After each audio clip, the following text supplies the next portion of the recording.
জন্মদিনের পার্টি শেষে মদ্যপ অবস্থায় গাড়ি চালিয়ে তুলকালাম কাণ্ড ঘটিয়েছেন ২৪ বছর বয়সী এক যুবক। ওই যুবক তার মার্সিডিজ নিয়ে এক বন্ধুর বাড়ির দিকে যাচ্ছিলেন। পথে একটি গাড়িতে দিয়ে নিয়ন্ত্রণ হারিয়ে ডিভাইডারে করেন তিনি।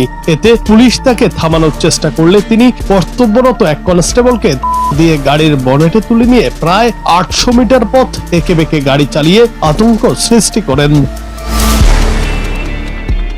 ঘটনাটি ঘটেছে ভারতের তেলেঙ্গানার গাসিবাউলির নানকরামগুদা এলাকায়। একটি ভিডিওতে দেখা গেছে ওই পুলিশ সদস্য প্রাণ বাঁচাতে মার্সিডিজের বনেটে উপর হয়ে শুয়ে আছেন, আর চালক বেপরোয়া গতিতে ইউটার্ন নিয়ে গাড়ি ছুটিয়ে চলছেন। পুলিশ জানায়, রাতভর জন্মদিনের পার্টিতে মদ্যপান করার পর সকালে মাতাল অবস্থায় গাড়ি নিয়ে বের হয়েছিলেন ওই তরুণ। ট্রাফিক পুলিশের সিগন্যাল অমান্য করে পালানোর সময় তিনি এই বিপজ্জনক কাণ্ড ঘটান।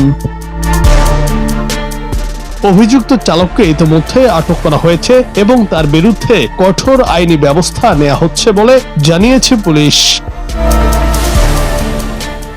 জুনায়েদ আহমেদ, বাংলা টিভি।